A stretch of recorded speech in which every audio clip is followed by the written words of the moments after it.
अच्छा, अभी का जो हमारा टॉपिक है हम उसको नाम दे रहे हैं रिजोल्यूशन ऑफ वेक्टर। अब इस टॉपिक के अंदर हमारे पास हम जो चीज़ डिस्कस कर रहे हैं उसका क्या नाम है जी?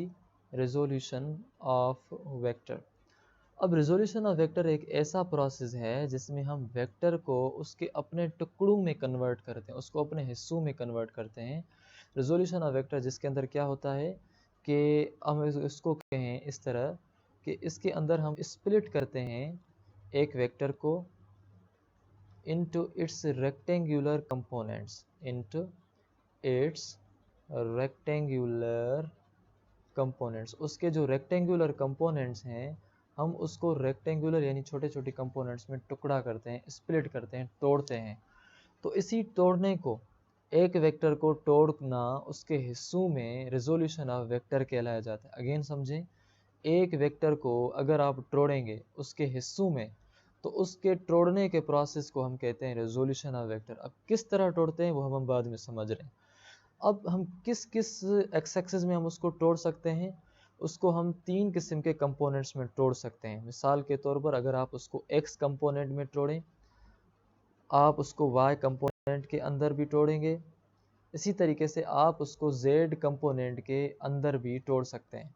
मतलब एक वेक्टर जो आपका गया है, ये वेक्टर एक्स एक्सिस में कहाँ है, ये वेक्टर वाई एक्सिस में कहाँ है, ये वेक्टर आपका जेड एक्सिस में कहाँ है। अगर आपने इसके तीनों हिस्से ले लिए तो तीनों हिस्सों में लेना असल में रेजोल्यूशन ऑफ वेक्टर कहलाया जाएगा। वो किस तरह लेंगे अभी हम वो समझने जा रहे हैं। तो ये जो आपके हैं इनको हम रेक्टेंगुलर कंपोनेंट कहते हैं। अब सबसे पहले जो अभी हम डिस्कस करेंगे या अभी हम जो पढ़ेंगे वो method resolving a vector into rectangular component. तो जो दूसरा हमारे पास है वो ये है कि method of resolving a vector, एक वेक्टर को हम रिजॉल्व करेंगे इनटू रेक्टेंगुलर कंपोनेंट्स, उसके रेक्टेंगुलर कंपोनेंट्स में हम उसको जो है वो करेंगे, तोड़ेंगे बल्कि। तो methods of resolving a vector into rectangular components, ठीक है। अब उसके बाद हम किस तरह तोड़ते हैं यहाँ आप देखें। आप फर्ज करें कि आपके पास ए वेक्टर है ए, ये आपके पास एक रेक्टेंगुलर कोऑर्डिनेट सिस्टम है, बिल्कुल इस तरह का। इस रेक्टेंगुलर कोऑर्डिनेट सिस्टम में ये जो ऊपर वाली पॉइंट है वर्टिकल, ये वाई एक्सिस है और ये एक्स एक्सिस है। अब यहाँ ये है कि एक वेक्टर v आपका जो है वो इस ओरिजिन O से निकला है और वेक्टर v आपका इस पॉइंट तक गया है। और इस पॉइंट को जहाँ पे वो गया है, इस पॉइंट को हम नाम दे रहे हैं ओ, ए पॉइंट नाम दे रहे हैं। और इस पूरे वेक्टर का जो नाम है, उस पूरे वेक्टर का नाम है ए वेक्टर। जहाँ पे ख़त्म हुआ है उस पॉइंट का नाम है ए, और जहाँ से शुरू हुआ है उस पॉइंट का नाम है ओ। सॉरी, अकॉर्डिंग टू बुक हम इसका ए वेक्टर नहीं बल्कि हम इसका जो है वो वी दे देते हैं, ताकि आपको बुक के हिसाब से वो जो चीज़ है वो इजी लगे। तो पहले हमने जो पढ़ा था अपने दौर में वो हमने एक्स पढ़ा था। तो इस वेक्टर का जो हम नाम दे रहे हैं वो दे रहे हैं वी, जहाँ पे ख़त्म हुआ वो है ए। अब ये जो वेक्टर है ये एंगल बना रहा है इस एक्स के साथ, तो जो इसने एंगल बनाई उस एंगल का नाम है थीटा। अब आपके पास ए वेक्टर है, अगर मैं आपसे पूछूं कि ये ए वेक्टर वाई एक्सिस के हिसाब से ऊपर कितना गया है और एक्स एक्सिस के हिसाब से ऊपर कितना गया है, इसको समझने से पहले आप ये समझें। ये एक एक्स एक्सिस है और ये आपके पास वाई एक्सिस है। फर्स्ट सपोज ये एक वेक्टर है जो यहाँ से शुरू होता है, इस पॉइंट से, आप बिल्कुल यहाँ देखें, इस पॉइंट से शुरू होता है और यहाँ जाता है। तो आप मुझे बताएं कि ये वेक्टर जो है सिर्फ और सिर्फ एक्स एक्सिस पे गया है। अगर मैं कहूँ कि एक वेक्टर यहाँ से शुरू हुआ और यहाँ पे ख़त्म हुआ, तो ये वेक्टर गया है सिर्फ और सिर्फ वाई एक्सिस पर। अगर मैं आपसे पूछूं कि ये वेक्टर कहाँ गया है, तो आप कहेंगे कि ये वेक्टर x के और y के दोनों के बीच में गया है। मतलब इसने x के हिसाब से आगे भी गया है और y के हिसाब से ऊपर भी गया है। x के हिसाब से कितना आगे गया है, x के हिसाब से यहाँ तक आगे गया है, मतलब इस पॉइंट तक। y के हिसाब से कितना ऊपर गया है जी, y के हिसाब से यहाँ तक ऊपर गया है। तो मतलब ये y के हिसाब से भी ऊपर जा रहा है और x के हिसाब से आगे भी जा रहा है। तो ये वेक्टर भी जो है जो ऊपर गया है वो y एक्सिस के हिसाब से गया है। तो वाई एक्सिस के हिसाब से ऊपर कितना गया है, वाई एक्सिस के हिसाब से ये जी ऊपर इतना गया है। ये ऊपर कौन गया है इतना, जी ए वेक्टर गया है। ए वेक्टर कहाँ गया है जी, इतना वाई कंपोनेंट पर। इसीलिए सॉरी, ये इस वेक्टर का नाम हमने क्या दिया है, वी। तो वी वेक्टर आपका कहाँ गया है, वाई कंपोनेंट पर। इसी वजह से इसका जो नाम होगा वो होगा वी वाई। अब ये जो है ए वेक्टर का यानी वी वेक्टर का, ये वी वाई एक कंपोनेंट है, एक टुकड़ा है। अब मैं अगर सिर्फ आपसे पूछूं कि ये जो वेक्टर, ये जो पॉइंट है, इस पॉइंट को आप क्या नाम देंगे, इस पॉइंट को आप नाम देंगे बी, क्योंकि अगर इसको आपने ए दिया तो आप इसको क्या नाम देंगे, बी देंगे। इसी तरीके से आपका ये वेक्टर वी वाई तो गया यानी वर्टिकली, तो क्या ये आगे नहीं गया, यहाँ से लेकर यहाँ तक वो वेक्टर आपका आगे गया है। तो हम कहेंगे कि ये जो वेक्टर है ये आपका एक्स एक्सिस वाला कंपोनेंट है। तो वी वेक्टर जो एक्स एक्सिस के हिसाब से आगे गया है वो ये है। तो हम कहेंगे कि ये कंपोनेंट वी एक्स कहलाया जाएगा, और ये कंपोनेंट आपका वी वाई, और ये कंपोनेंट आपका वी एक्स। तो वी वेक्टर एक ही टाइम पर दो चीज़ें कवर कर रहा था, वाई एक्सिस में भी जा रहा था और एक्स एक्सिस में भी जा रहा था। जो एक्स एक्सिस में जा रहा है उसका कंपोनेंट वी एक्स जाएगा, जो वाई एक्सिस में गया है उसका कंपोनेंट आपका वी वाई कहलाया जाएगा। अब आपने क्या करना है कि वी एक्स का और वी वाई दोनों का आपने लेना है मैग्नीट्यूड, कि वी वाई जो है वी एक्स किसके बराबर है और वी वाई किसके बराबर है। इन दोनों कंपोनेंट्स का आपने लेना है अभी मैग्नीट्यूड।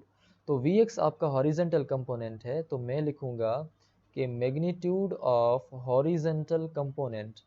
अब हम ले रहे हैं मैग्नीट्यूड एक हॉरिजेंटल कंपोनेंट का। लेकिन यहाँ एक चीज़ आप थोड़ी नोट फरमा लें कि जो भी आपके पास वाई एक्सिस होंगे, वाई एक्सिस के लिए आप हमेशा जो ट्रिग्नोमेट्रिक रेशो इस्तेमाल करेंगे वो होगा साइन थीटा। जो भी आपके पास एक्स एक्सिस होगा, एक्स एक्सिस के लिए जो आप ट्रिग्नोमेट्रिक रेशो इस्तेमाल करेंगे वो होगा कॉस थीटा।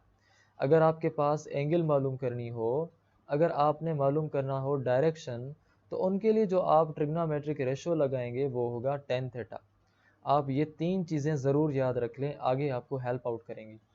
इसी तरीके से इन तीन चीज़ों के अलावा तीन चीज़ें और भी आपने याद करनी है।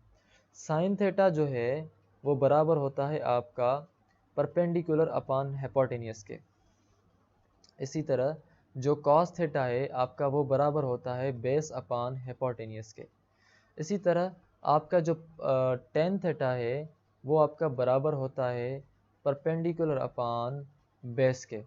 तो अभी आपने क्या करना है, परपेंडिकुलर क्या होता है, हाइपोटेन्यूस क्या होता है, बेस क्या होता है, वो भी आप थोड़ा बेस समझ लें।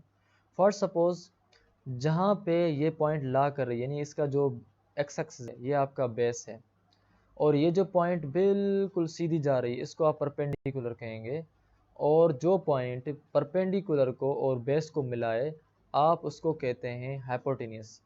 जो पॉइंट नीचे हो आप उसको कहेंगे बेस, जो पॉइंट बिल्कुल सीधी उसको आप कहेंगे परपेंडिकुलर, जो पॉइंट परपेंडिकुलर को और बेस को दोनों को आपस में मिलाए हम उसको कहते हैं हाइपोटेन्यूस। अब मुझे ये बताएं कि मैंने यहाँ ये आपके पास एक एक्स्ट्रा नॉलेज थी। अब हम टॉपिक की तरफ आते हैं। मैग्नीट्यूड जो हॉरिजेंटल कंपोनेंट का है वो आपने करना है फाइंड। अब यहाँ हॉरिजेंटल कंपोनेंट कौन है, यहाँ हॉरिजेंटल कंपोनेंट है वी एक्स, यानी कि आपने मालूम करना है वी एक्स का कि वी एक्स किसके बराबर है, ऐसे ही। जी हाँ। अब आप मुझे ये बताएं यहाँ से देखकर कि हॉरिजेंट मैग्नीट्यूड एक्स एक्सिस का यानी कि हॉरिजेंटल कंपोनेंट का फाइंड करने के लिए आप क्या इस्तेमाल करेंगे, एक्स साइन कॉस थीटा या साइन थीटा। आप इस्तेमाल करेंगे कॉस थीटा। बिल्कुल, आपने कॉस थीटा को इस्तेमाल तो कर लिया, लेकिन क्या ये कॉस थीटा बस इस तरह ही लिख लेंगे, कॉस थीटा भी तो किसी के बराबर है ना, कॉस थीटा भी तो किसी न किसी के ज़ाहिरी बात है बराबर होगी। तो कॉस थीटा किसके बराबर है, आप यहाँ से फिर अगेन मुझे देख के बताएं। कॉस थीटा जो है वो बराबर है बेस अपान हाइपोटेन्यूस के। ये वैल्यूज़ आपको याद होने चाहिए, अगर याद नहीं है तो अभी से आप याद कर लें। कॉस थीटा आपकी बराबर है बेस अपान हाइपोटेन्यूस के। तो अब मुझे ये बताएं कि बेस किसके बराबर है, हाइपोटेन्यूस किसके बराबर है। उनके लिए हम मदद के तौर पर ये जो आपका ग्राफ है ये वाला, इस ग्राफ में से ये जो टुकड़ा है सिर्फ बिल्कुल ये छोटा सा टुकड़ा, ये जो हिस्सा हुआ है, इस हिस्से को हम सिर्फ यहाँ ड्रा करेंगे। मिसाल के तौर पर ये आपके पास है, ये आपका कंपोनेंट इस तरह नहीं, हम थोड़ा इसको रिप्ले करते हैं।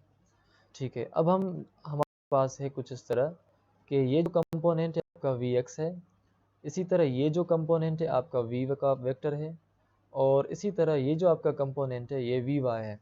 हमने क्या किया है कि इसी फिगर को हमने यहाँ छोटा बनाया, बस सेम टू सेम फिगर है। अब आप यहाँ ये मुझे बताएं कि यहाँ बेस कौन है, यहाँ बेस कौन था, ये नीचे वाला, तो यहाँ बेस है आपका ये Vx, यहाँ बेस कौन है Vx। तो जहाँ आपने बेस लिखा है वहाँ आपने अभी क्या लिखना है, Vx लिखना है। तो cos थीटा हमने लिखा सेम, जहाँ बेस था वहाँ हमने अभी लिखा है Vx। इसी तरह जहाँ अभी हाइपोटेन्यूस है, तो मुझे बताएं कि यहाँ हाइपोटेन्यूस किसके बराबर है। यहाँ हाइपोटेन्यूस होता है जो बेस को और परपेंडिकुलर को मिलाए। तो परपेंडिकुलर आपका ये है, बेस आपका ये है, और हाइपोटेन्यूस आपका जो है वो इस साइड वाला है। तो अभी Vx आपका आ गया, लेकिन हाइपोटेन्यूस आपका जो है वो है V, तो हम लिखेंगे V वेक्टर। अब आपने जो है वो फाइंड क्या करना है, Vx को फाइंड करना है ना आपने। अगर आपने Vx को फाइंड करना है तो Vx के नीचे ये जो V वेक्टर है, इस V वेक्टर डिवाइड वाले को हम दूसरी तरफ जब लेके जाते हैं बराबर के, तो ये हो जाता है मल्टीप्लाई का। तो ये हो जाएगा V multiplied by cos theta is equal to Vx। तो आपका जो Vx है वो बराबर हो गया V cos थीटा के। Vx किसके बराबर हो गया, V cos थीटा के। या आप ऐसे लिखें कि Vx is equal to V cos theta. तो इस तरीके से हम जो है वो मैग्नीट्यूड या जो हॉरिजेंटल आपका कंपोनेंट है वो हमने जान लिया कि V वेक्टर का जो Vx वाला कंपोनेंट है वो V cos थीटा के बराबर है। इन द सेम वे अब हम जा रहे हैं magnitude of vertical component find करने। तो ये था आपका मैग्नीट्यूड हॉरिजेंटल कंपोनेंट का फर्स्ट पार्ट। यहाँ से हम सेकंड पार्ट कर रहे हैं उसका, तो वो है आपका magnitude of vertical component. Vertical component का जो है हम उसका मैग्नीट्यूड अभी फाइंड करने जा रहे हैं। अगर हम अभी मैग्नीट्यूड फाइंड करेंगे वर्टिकल कंपोनेंट का, तो आप मुझे ये बताएं कि वर्टिकल कंपोनेंट के लिए हम कौन सा इस्तेमाल करें, साइन को इस्तेमाल करें, या हम कॉस को इस्तेमाल करें, या हम जो है वो टेन को इस्तेमाल करें। वर्टिकल के लिए हम इस्तेमाल करते हैं साइन थीटा को, जैसा कि मैंने आपको ये चीज़ पहले ही समझाई थी। तो साइन थीटा आपने यहाँ लिखी, लेकिन क्या साइन थीटा को बस लिख लेंगे, साइन थीटा खुद भी तो किसी न किसी के बराबर है ना। तो साइन थीटा जो खुद बराबर है वो बराबर है परपेंडिकुलर अपॉन हाइपोटेन्यूस के। तो ये आपके हो गए परपेंडिकुलर अपॉन हाइपोटेन्यूस जो हमने यहाँ टेबल। अच्छा, अब हमारे पास जो साइन थीटा है वो बराबर है परपेंडिकुलर अपॉन हाइपोटेन्यूस के। और अब ये परपेंडिकुलर खुद किसके बराबर है और हाइपोटेन्यूस खुद किसके बराबर है, उसके लिए हम ये जो फिगर है, ये वाली फिगर, इसको हम यहाँ ड्रा करते हैं ताकि हम इसको यहाँ से समझ सकें। ये जो है आपका V वेक्टर है, और ये इसका Vx कंपोनेंट है, और ये आप इसका Vy कंपोनेंट है। यहाँ अगर मैं आपसे पूछूं कि ये जो नीचे वाला हिस्सा होता है बिल्कुल हॉरिजेंटल हो, तो हम उसको कहते हैं बेस। इसी तरह जो आपका बिल्कुल पर वाई एक्सिस पर होता है तो हम उसको कहते हैं कि वो आपका है परपेंडिकुलर। और जो आपका परपेंडिकुलर को और हाइपोटेन्यूस के बीच में स्लोप हो, उस स्लोप को हम कहते हैं वो है आपका हाइपोटेन्यूस। ठीक है, तो अब आपने मुझे ये बताना है कि मैं यहाँ क्या लिखूँ। साइन थीटा जो है वो बराबर है आपकी परपेंडिकुलर अपॉन हाइपोटेन्यूस के। और परपेंडिकुलर यहाँ कौन सा है, परपेंडिकुलर हमारा यहाँ वी वाई वाला कंपोनेंट है। तो परपेंडिकुलर लिखने के बजाय मैं यहाँ लिखूँगा वी वाई, क्योंकि यहाँ आपने देखा कि परपेंडिकुलर बराबर है वी वाई के।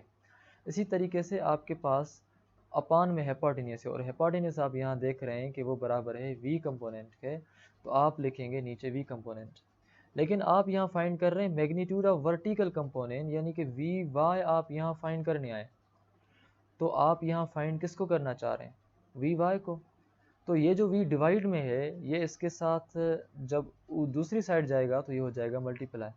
तो ये हो जाएगा v मल्टीप्लाई हो जाएगा किसके साथ, साइन थीटा के साथ। इनटू में इस साइड जो बचा हमें वो बचा सिर्फ वी वाई, क्योंकि ये v वाला जो डिवाइड में था वो इस साइड गया। अब वी वाई आपको जो वैल्यू मिला वो मिला है वी साइन थीटा, या आप इसको ऐसे लिखेंगे कि v साइन थीटा बराबर है आपका वी वाई के। तो V Y is equal to V sine theta पढ़ें या sine theta is equal to V Y पढ़ें, जैसा आपकी मर्जी या जैसा आपको सही लगे। अच्छा, उसके बाद आपने ये चीज़ें तो यहाँ तक फाइंड कर ली। उसके बाद हम फाइंड करते हैं डायरेक्शन ऑफ वेक्टर। आपने मैग्नीट्यूड x का फाइंड कर दिया, आपने मैग्नीट्यूड वी वाई भी फाइंड कर दिया, दोनों कंपोनेंट्स का। लेकिन उस कंपोनेंट्स का जो डायरेक्शन है, वेक्टर का जो डायरेक्शन है, अगर हमने वो फाइंड करना हो तो हम क्या करेंगे।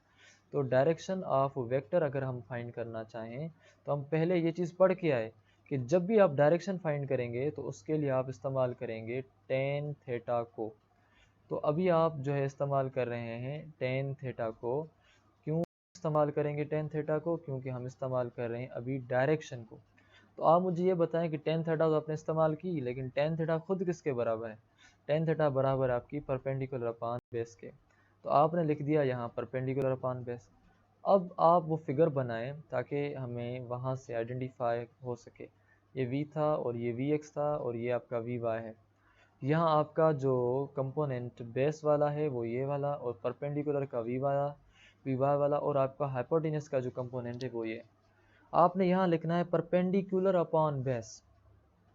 तो परपेंडिकुलर कौन सा कंपोनेंट है, परपेंडिकुलर कंपोनेंट है वी वाई, ये आपका परपेंडिकुलर कंपोनेंट है, आपने लिख लिया वी वाई। इसी तरह जो बेस का कंपोनेंट है वो आपके पास कौन सा है, वी एक्स, इसी तरह आपने यहाँ लिख लिया वी एक्स। तो मतलब ये हुआ कि जो टेन थीटा है वो बराबर है वी ओवर वी एक्स के। अब आप मुझे ये बताएं कि आपने वी वाई का वैल्यू फाइंड किया है और आपने इसी तरह से वी एक्स का वैल्यू भी फाइंड किया हुआ है। ठीक है, जो वैल्यूज़ आपने वी वाई और वी एक्स के फाइंड किए होंगे वो आप यहाँ लिखेंगे। मतलब आप इसने 5 फाइंड किया, इसका 10 फाइंड किया, वो आप लिखेंगे। लेकिन यहाँ आप डायरेक्शन वेक्टर की फाइंड कर रहे हैं, या आप ऐसे कहें कि आप एंगल वेक्टर की फाइंड करना चाह रहे हैं। अगर आप एंगल फाइंड करना चाह रहे हैं तो ये जो टेन है इसको आप क्या कर रहे हैं, ये यहाँ क्यों पड़ी है, आप तो एंगल चाहिए ना। इसी वजह से आप थीटा यहाँ रखेंगे और ये जो टेन है आप इसको बराबर की दूसरी तरफ लेके जाएंगे। जब आप इसको बराबर की दूसरी तरफ लेके जाएंगे तो ये टेन जब मल्टीप्लाई में है तो यहाँ हो जाएगा डिवाइड। तो ये हो जाएगा 1/10 इंटू में आपका V Y over V X पहले से मौजूद है यहाँ। ठीक है, ये वी वाई और वी एक्स वाला। अब आपका ये जो 1/10 है, 1/10 जब नीचे वाला ऊपर आता है तो ये हो जाता है 10, इसके पावर आप आ जाता है नेगेटिव का, तो ये हो जाएगा 10 inverse V Y over V X. इस तरह से आपका जो एंगल का या डायरेक्शन का फार्मूला है रिजोल्यूशन ऑफ वेक्टर के अंदर वो ये है। तो इस तरह से हम जो है एंगल्स फाइंड कर रहे हैं, इस तरह से हम जो है वो सारी चीज़ें फाइंड करते हैं रिजोल्यूशन ऑफ वेक्टर के अंदर। और ये जो है रिजोल्यूशन ऑफ वेक्टर के सारे फार्मूलेज आपके पास इस टाइम आ चुके हैं। तो अभी हम एडिशन ऑफ वेक्टर्स करेंगे बाय रेक्टेंगुलर कंपोनेंट दूसरे वेक्टर के अंदर। अगर आपको ये समझ आया है तो आप ज़रूर बताएं। अगर आप कोई सजेशन देना चाहते हैं इस वीडियो के हवाले से तो भी आप दे सकते हैं कमेंट बॉक्स में। और उसके अलावा अगर कोई जीमेल या लिंक लगी हुई हो तो वहाँ भी आप देख सकते हैं, और मज़ीद आप हमारी वेबसाइट भी विज़िट कर सकते हैं।